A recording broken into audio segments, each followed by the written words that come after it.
Hello and welcome back to my Graphic 45 Seize the Day 12 by 12 layout tutorial series. So I'm taking a 12 by 12 collection pack and making as many layouts as I possibly can.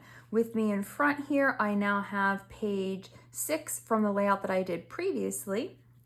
And I'm going to turn it over and use the back side for page 7, and then we will add page 8. Now I had mentioned in the last video, so when I cut this paper here, I mentioned cutting it in a specific way so that we would have this section of the paper left. So I'm going to be using this section of the paper to start this part of my layout. And I'm going to be tearing this paper. So I'm going to tear this and I'm going to basically tear off this top portion. I'm going to be very careful and tear between these turtles here. I'm gonna come down into here between these two. I'm gonna come between the turtles and the wave, and then I'm going to leave this turtle here, so I'm going to make sure that I have this strip across the top, and then I have this part for the bottom. Now, if you've never torn paper before, you can tear one of two ways depending on which way you want your paper to have the white part. I'm going to be tearing mine, so I'm tearing the right side off and I'm lifting up on the right side, which means the white edge is actually going to be on the bottom section of my paper. You can alternate this if you want to. And you can rip from both directions so that you have white on both sides, but I'm going to leave mine and do it all so that the white is in the same direction. And I'm just going to be very careful about this. There's no right or wrong way to tear. You can make it more jagged, more rounded, however you would prefer. So I'm just going to go ahead and be very careful and tear the rest of my paper. Now I've got my two pieces and I'm going to actually tear along this top edge just to make it a little bit jagged. I'm going to make it a little bit straighter so it's not going to be quite the same as this. And I'm just going to, again, tear the right side off so that the white paper is across the top.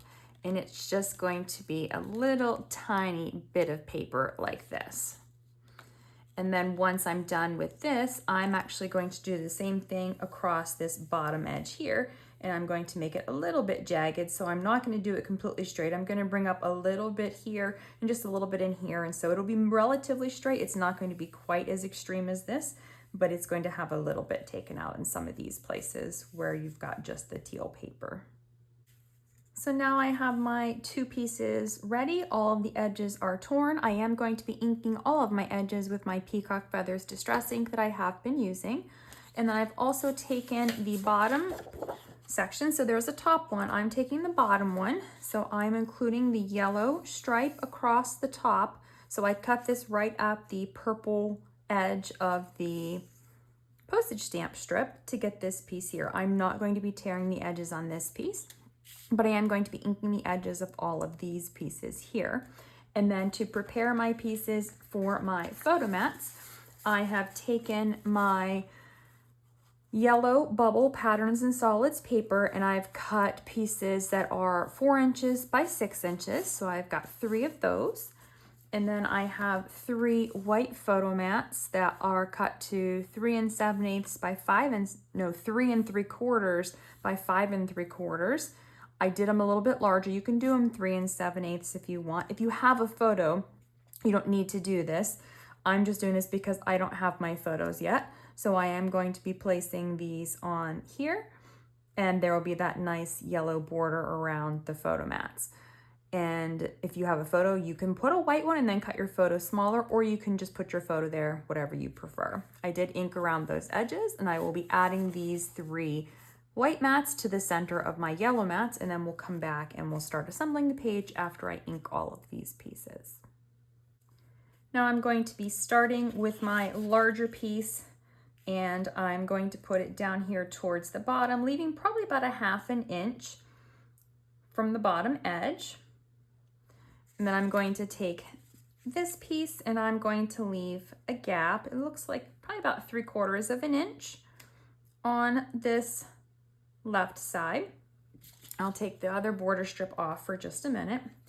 Then I'm going to take one of my photo mats and I'm going to tuck it under the first layer, and I'm going to look here and I'm going to put this just so that my white mat is just at the edge so you can't see the yellow, and you could leave it so you see the yellow if you like the look of that, but I just am going to have mine tucked in here. I'm going to take my second mat and I'm going to tuck it here on this side. Now I'm going to try to keep these somewhat even. This corner here is going to be peeking out, and my corners here are pretty close to the edge of my paper. Then I'll be taking my final one and I'm actually going to tuck it just slightly underneath this one here, and it's not going to tuck very far. It's going to be on the front side of the other two photo mats, and I want it to actually be straight across the top so that it's sitting across the page. Now I can go and check and see if this is pretty centered, and it looks like mine is actually dead on, which is great. Then I'm going to take my border strip and I'm going to be placing my border strip here, and it's actually going to go across the top of my photo mat. Now I haven't decided if I'm going to put it all the way at the top or if I want to leave a little purple border. I think I want to leave a little purple border, and I'm not going to adhere excuse me, I'm not going to adhere it here. That way my photo can slide up underneath of it. Or if you prefer, you can also do it this way so that your photo rests on top. But I think I prefer it this way.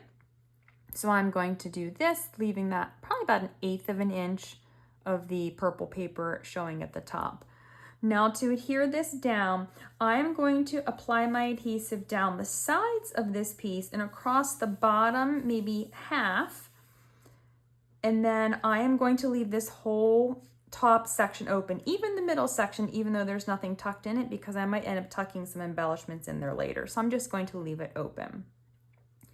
Now for this piece, I'm going to add this piece on next, and I'm going to adhere the sides on, and then I will add some adhesive across the bottom in the center here so that this is adhered down, but I'm going to leave this top open. That way this piece can tuck just slightly underneath of there. So now I have my papers on. You can see this bottom one is open at the top and this one is only open in the center. So you can go ahead and tuck these in, again, just slightly here. And I know the other ones aren't on yet, but I'm going to add those, and I will just add this one on top. So just again, tucking these in, and once I get these in place where I like them, I'm going to mark my paper to make it easier for me to know where to put them.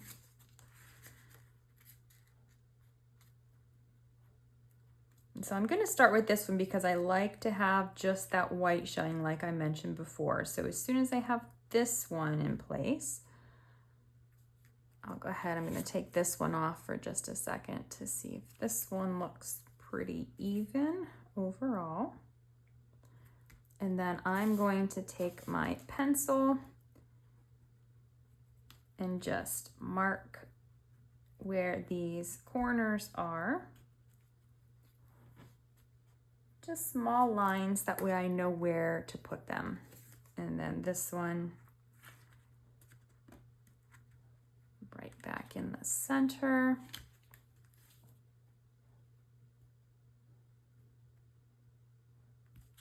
And then again, I'm going to bring my ruler in.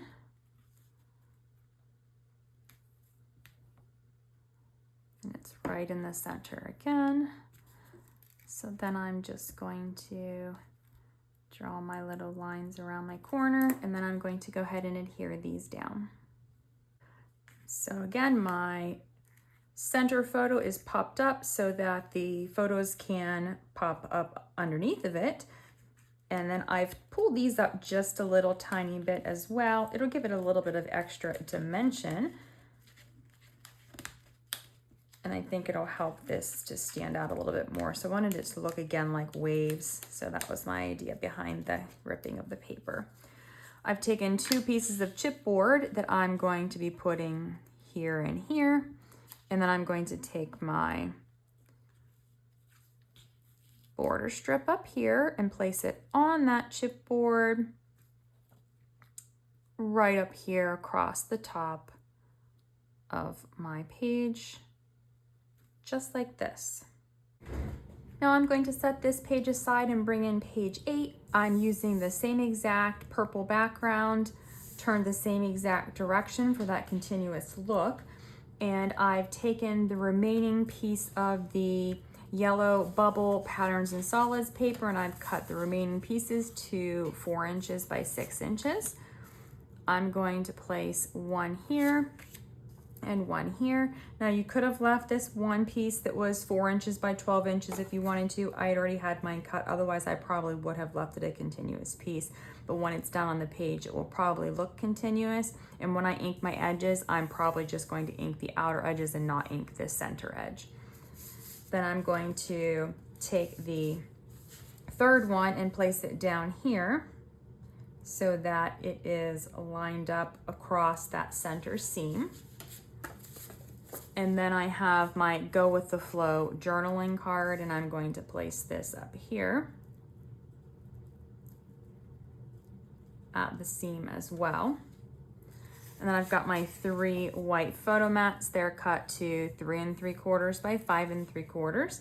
If you already have photos and you want to skip this photo mat, you can just place your photos right on that yellow mat. That would be perfectly fine.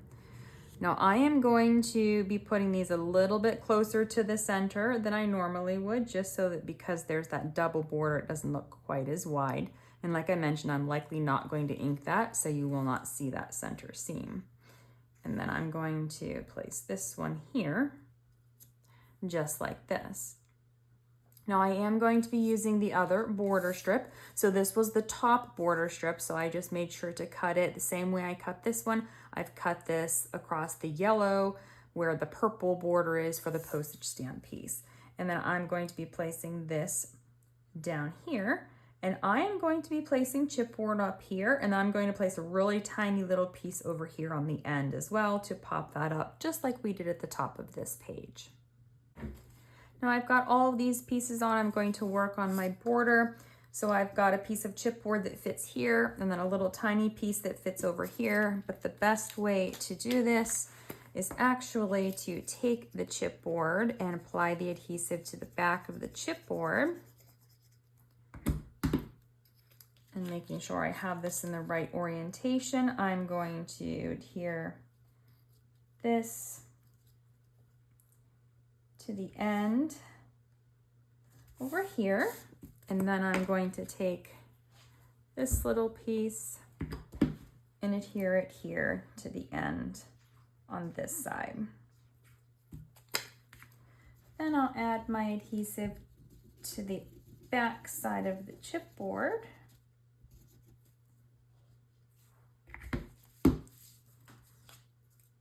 And I can flip this over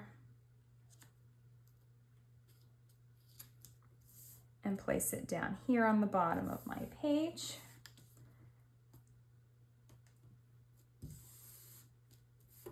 And now I can guarantee that that chipboard is not over that white area for my photo, so it will slide behind it.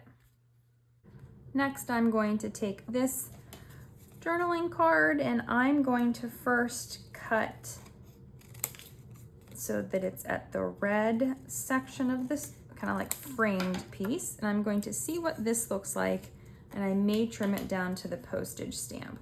So I'm going to put this here just for some additional embellishment, and I don't like that because it overlaps the card too much, so I am going to trim this down right on the edges of my postage stamp.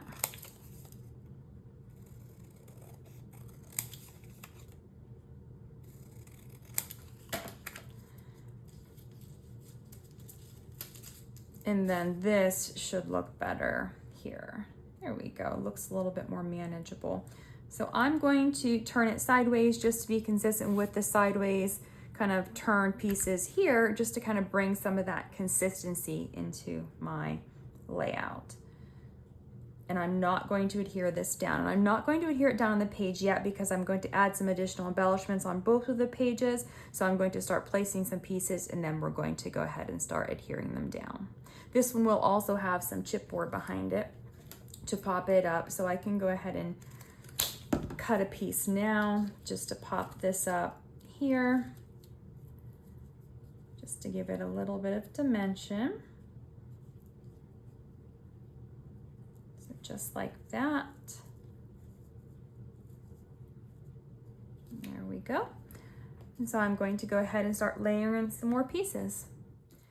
I'm going to start with my Seize the Day stamp image that I've cut out. I did ink my edges and I'm going to just add this piece to this top right corner here. And then I'm going to go ahead and add this to my page, just slightly overlapping the corners of the cut apart card and then the photo mat. And then I have one of my hollow starfish pieces here, and I am going to be placing it on the edge of the stamp. So I'm going to start with this piece and just place it here. And then I'm going to take the centerpiece and add the centerpiece back inside.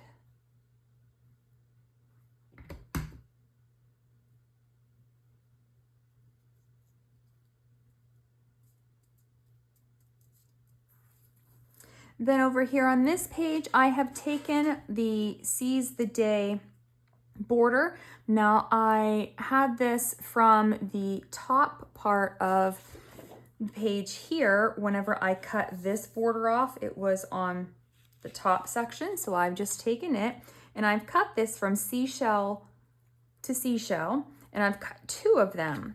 And then I've got 2 little strips of chipboard, and I'm going to be placing these here and here. So I'm going to place the chipboard right in the center of my piece, and I'm going to put it just above that white mat.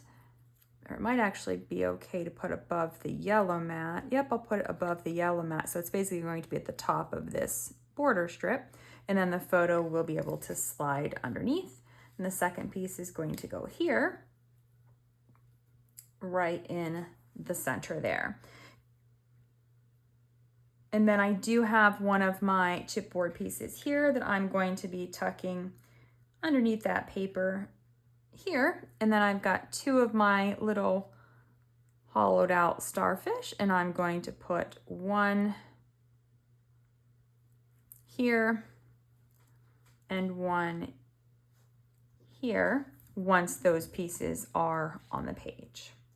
Now the last thing I'm going to do is add a couple of my pearls. So I'm going to just add a couple on each of my pages here, just to give it a little bit of extra embellishment.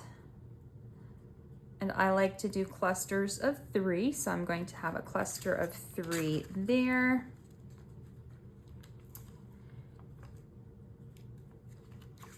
And if I add more, I could also add more. So like if I did some here, I would put 2 so that I still have 5, so I have an odd number. And I might try that and see how I like the look of it. And the nice thing about my pearls is that if I don't like the look of it, I can always just take them off since they aren't really super sticky. That's why I tend to put them down with glossy accent so that they will stay permanently. So I like the look of that. And then for here, I think I'm going to add a couple around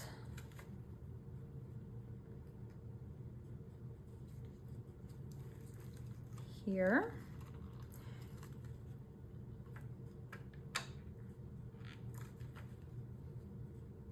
And let's see if I like the look of it down here. I do not.